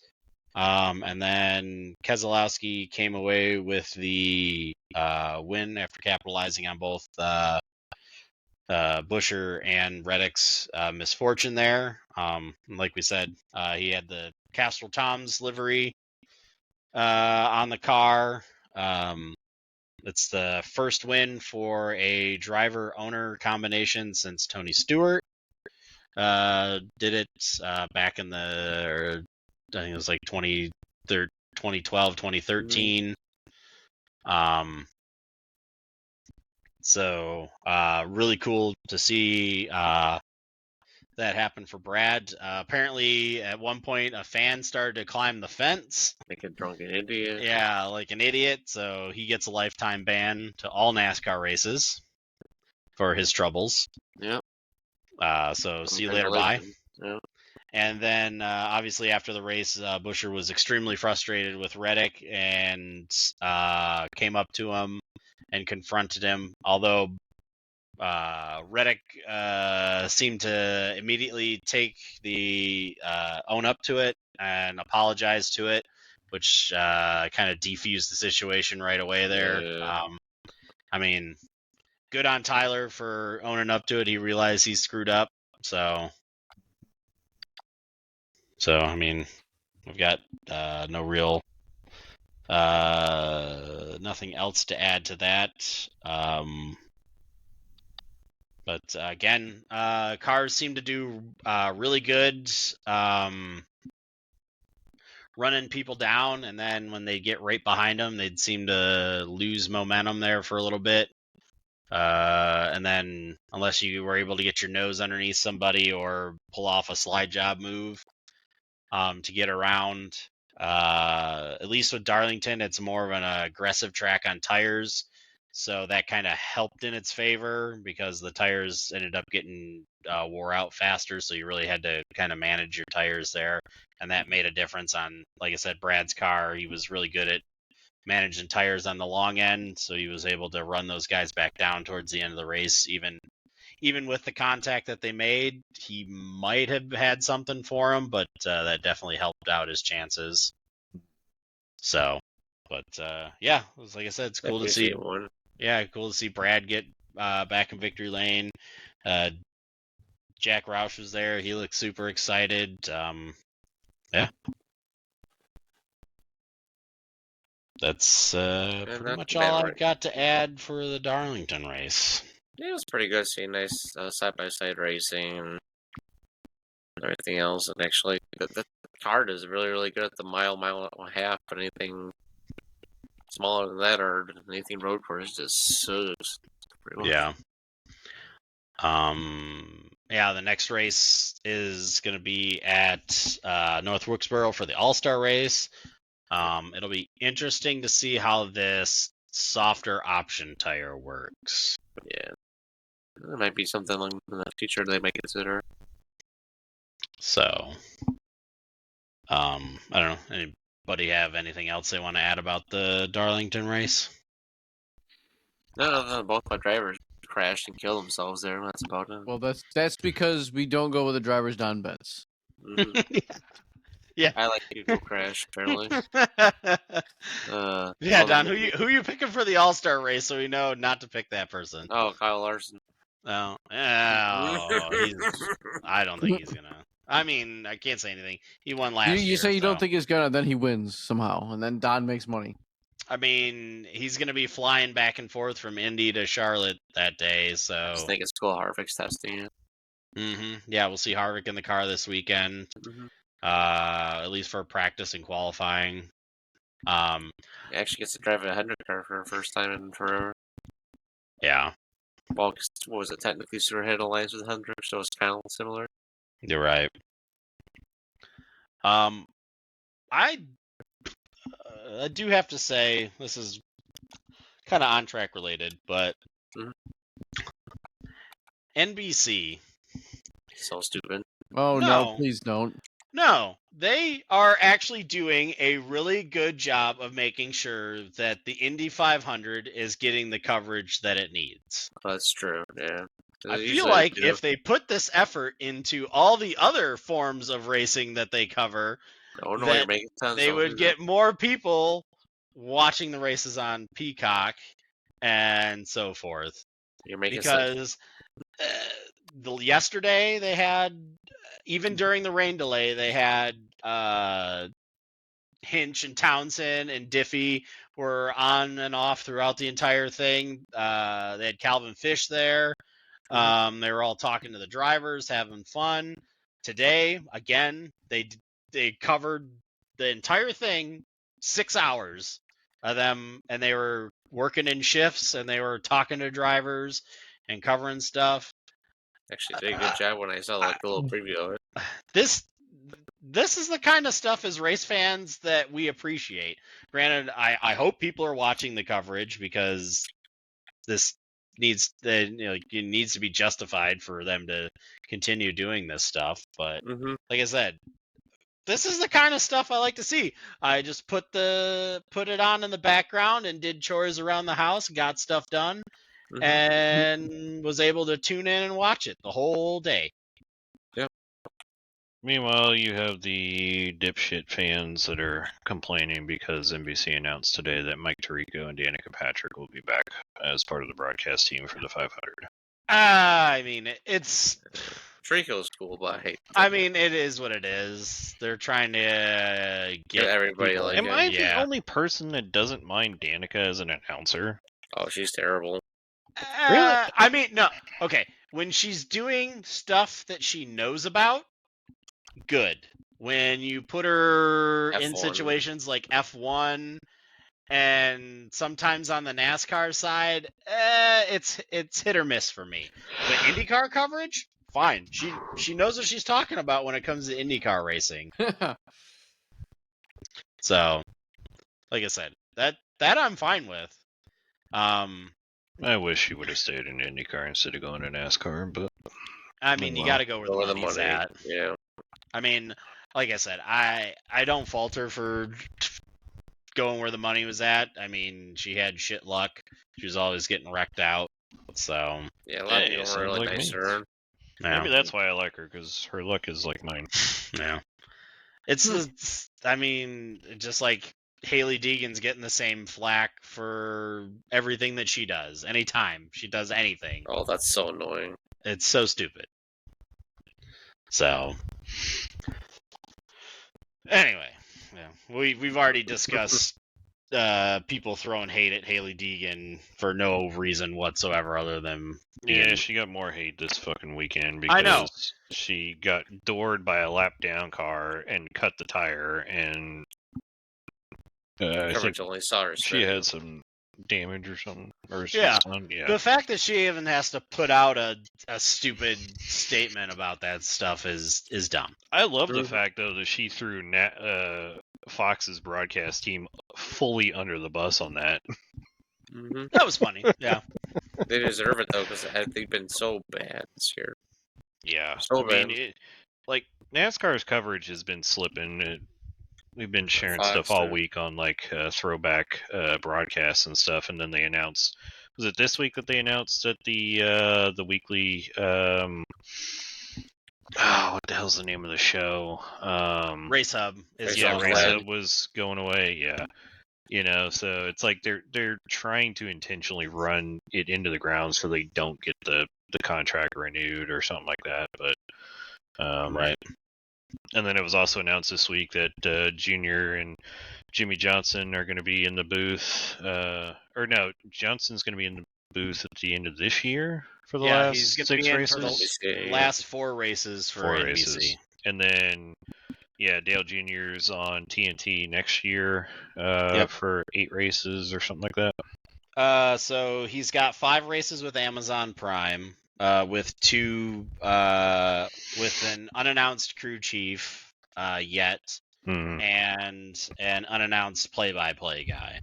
So it sounds like we might be getting Alan Bestwick back That would be awesome. I for hope so. TNT and Amazon Prime for the play-by-play, but the crew chief is still unannounced yet. Apparently it's supposed to be recently out of the car crew chief or out of the racing crew chief, so I don't know exactly who that's going to be. Somebody retiring that we don't know about? Possibly. So No. Let's bring Ray Evernham in. I mean, as cool as that would be, Ray hasn't really been in while. the No, newer I know. cars. I know. So, Let's say so- maybe Dale Jr.'s cousin, the one that was it Aaron Jr.? well, again, the That's been a Uris while. haven't been Yeah. in a crew chief or Roll a long car time. chief role in a while. So I mean, I don't mind Letarte, but I feel like just change it up. I want somebody different in there. like I said, the dynamic with Junior and Letarte is fine. hmm And I think if they get Alan Bestwick in there, I think that would be a good solid crew and stuff. Did they announce if they're going to allow the broadcast team to travel to the races and do it on site? Yes, Okay. they're Yeah, I doing think it on I'd site. like That to- was the major sticking point for getting Junior, Right. is that they had to be at the track. Which makes sense. I hate to do in the local crowd or the satellites. You're Meanwhile, not there at the studio. Don's in the dark. Oh, can you hear me? Yeah. Okay. I would like to see, with Race Hub ending, I'd like to see Jamie McMurray move over to somewhere, though. Yeah, it sounds like he might be getting the CW Xfinity races. That'd be good. Is So it bad that I'd like to hear him partner Harvick instead of Boyer in the booth? Like a dynamic between Jamie Mack and Kevin Harvick would be pretty cool. I don't know. Harvick had a pretty good couple of one-liners towards He Boyer. did. He's getting real comfortable. he left Boyer speechless a couple of times in the booth, and Boyer had nothing back for him. I love Which the to one when they leave said- Boyer speechless is saying something. Yeah, when they put So- was a winner in the mid between Clint Boyer, Winner Boyer. Yeah. Yeah. The player's like, hey, wait a minute. so yeah, like I said, their dynamic, it's definitely better than Boyer and Gordon. That was Yeah. there was Yeah. awkwardness between that, but yeah. Maybe maybe Stewart calls it a career after this season in NHRA and goes to the booth. I don't know. He's making it into the final rounds, so I feel like he's on the cusp of Does that guy have any frontiers left to conquer in racing? I feel like he's done it and succeeded in everything that he's joined. I mean, the only thing he hasn't done is off-road truck racing. Nah, call it Well, Robbie now he's Gordon spoken for into that. existence. That's his next spot. Hey, man, if he wants to do it, he'll do it. Yeah, next thing you know, he's entering the Baja 1000. Yeah. So, I feel like him and Robbie Gordon paired up would be chaos, but fun. Oh man, could you imagine Stewart in one of them stadium super trucks? Mm-hmm. Oh boy, man. Nobody's making it back with body panels intact. That would be fun to see. Speaking of, apparently, so today Vettel organized the memorial for Senna and Ratzenberger at Imola. Apparently, Juan Pablo Montoya is there.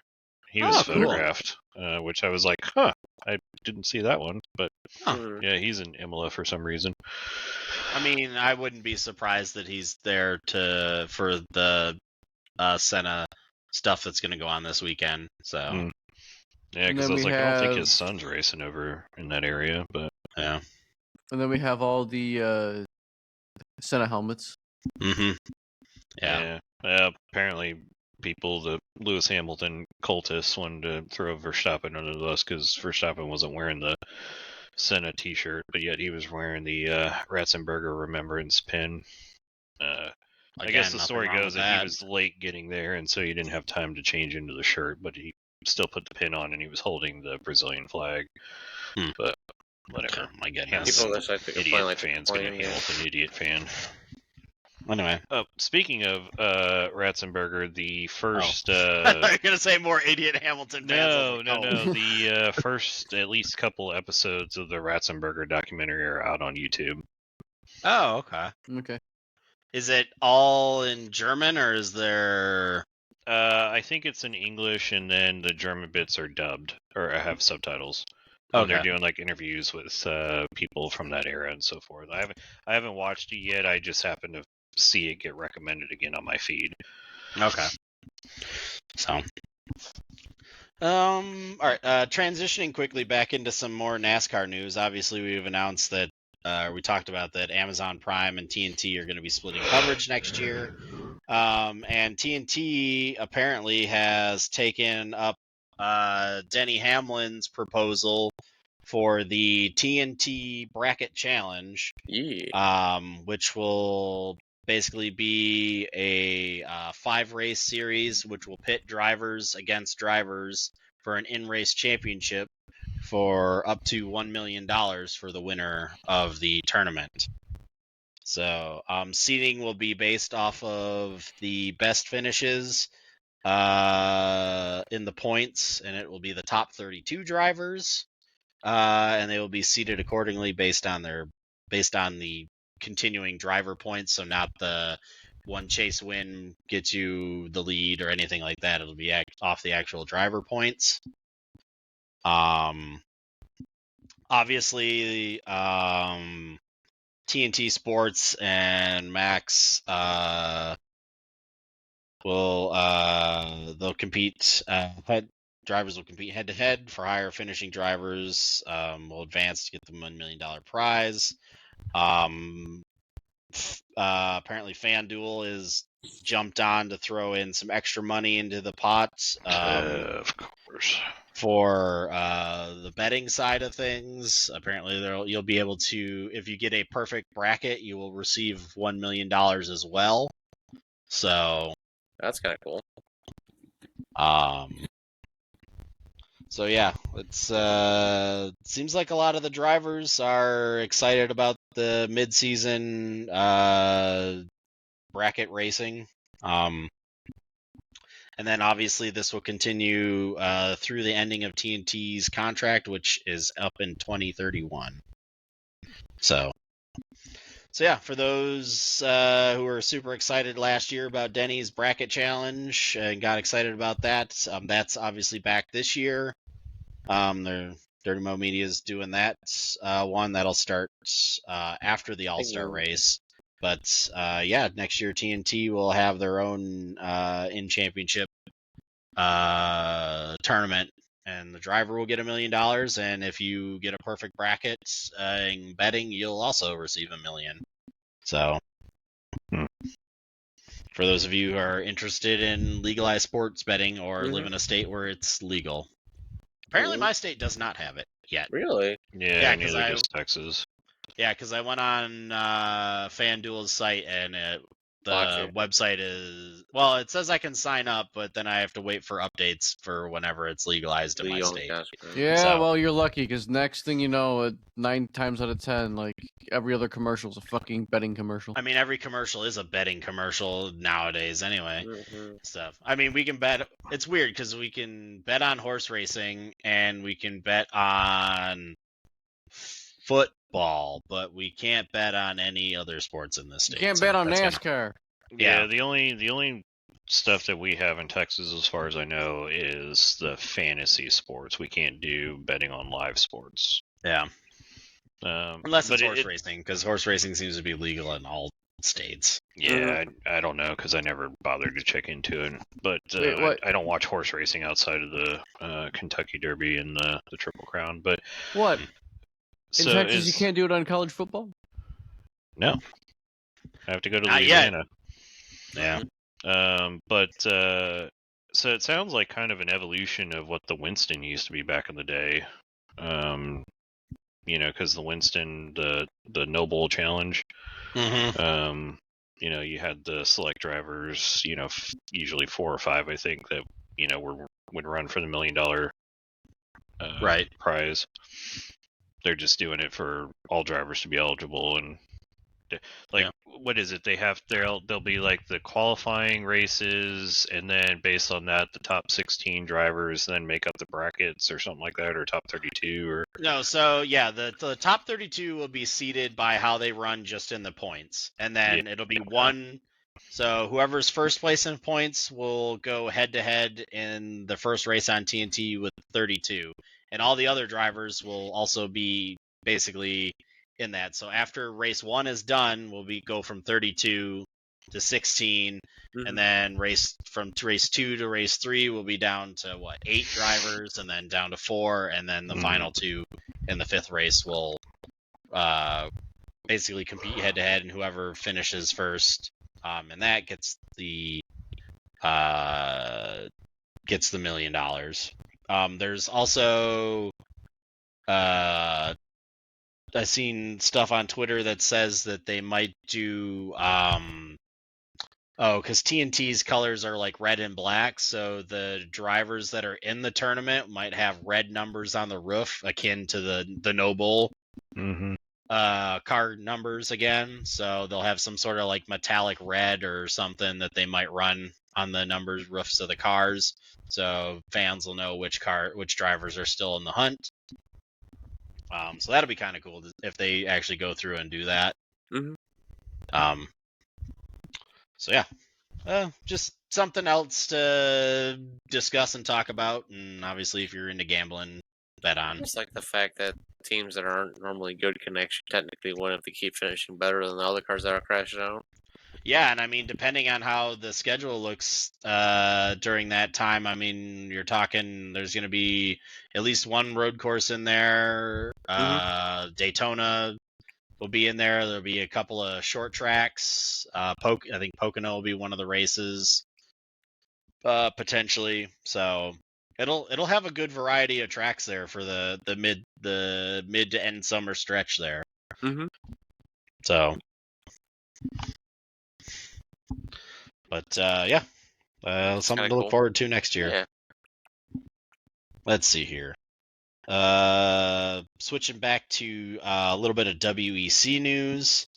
So apparently it was reported that Porsche was looking to revise its engine for its 963 LMDH car. It seems that they have now essentially abandoned that. Says this article is by motorsports.com. Says a reliable run for the factory Penske Porsche Motorsports customer entry at Le Mans 24 hours next month with an existing engine is likely to lead to a decision to leave the upgrade on the shelf for the 963. This is by project manager Uris Caratel. Probably saying that wrong. Anyway, he explained that that the improved durability of the 963 this year had largely removed the need for a new version of the engine designed to reduce vibrations in the name of reliability of the car and the car's hybrid system. Says maybe it will be canceled. That's what he told motorsports.com. Says if we go to Le Mans and have no issues that we can trace to vibrations, we will probably not continue to introduce the new engine at all. We have been to all of these races this year and we have had no reliability issues, so why introduce a new one to it? The initial plan was to have the engine in its fleet of 963s in time for Le Mans by the 15th and 16th of June. As of right now, this has been abandoned. And then it goes on to say that Porsche started development of a new version of the 4.6 liter V8 last year as a result of a reliability issue with the off-the-shelf hybrid system and mandatory LMDH. It is believed that the vibration from the engine's 180-degree or flat plane crank shaft was contributing to poor reliability, leading to the decision to begin work on an updated engine with a 90-degree V crank. So obviously it'd be a V engine instead of a flat plane crank engine. But improvements to the hybrid system, particularly in the motor generating units supplied by Bosch since the back end of last season, has turned the 963 into a much more reliable contender. Obviously, Penske claimed the 24 hours in January and has had no issues with the hybrid unit or the power unit since then. So, yeah, it goes on to say that they would not be introducing the new motor as long as reliability stays on point. So, just kind of some tech news there at the end. So, I mean, they certainly don't seem to have any reliability issues based on their results so far this year. yeah. I mean, leading both championships at the moment. Picked up their Penske's 100th sports car win this weekend and their 100th pole. Mm-hmm. Pretty crazy. Yep. So, I mean, I don't know. It'd be interesting to see how their V8 engine would sound. But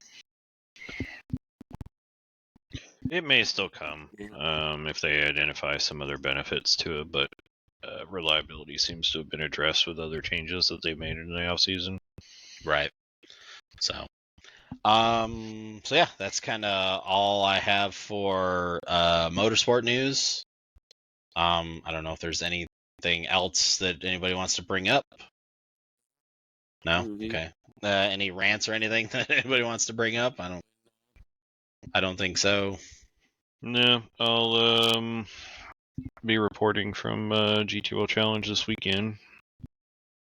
But no, I can't think of anything else that I had wanted to talk about. Yeah, like I said, we've got the All-Star race this weekend. We've got F1 at Imola. IndyCar qualifying is this weekend as well, at least the pole qualifying. So the iRacing Nürburgring 24 is this weekend. Yep. I think the official iRacing thing too for F1. That's not until That's 2 weeks. Yeah, it's 2 weeks. Okay. Next week though will be the Coke 600 official iRacing race. Yeah, that's right. So. Yep. And then obviously next weekend will also be the greatest weekend in motorsport with the Nürburgring 24, the Indy 500. Indy Coke 500, 600, Monaco. Yeah, Coke 600. So next weekend, or not next week, but the week after show is going to be probably about the longest show we're going to have. Yeah. So yeah, be prepared for a long show. Yeah. Although we'll have to try to keep it under 3 hours, because then over 3 hours, Spotify starts getting a little iffy on their data. I was gonna say, and start seeing like Mr. Yeah, Krabs in when the you get background over, saying, charging me money. It's kind of like when YouTube with the you- 6 hours. Yeah, when you get over 3 hours, it starts asking you to maybe you should cut it down because this is too long. The whole thing. Really? Yeah. So Why are there police lights going on in your house? Don's playing a game. Yeah. Yeah. How dare I play Halo? This fool. Anyway, so yeah, that's it for our podcast. We'll talk to everybody next week. See ya. I'll beat the See Zane. you later. Bye.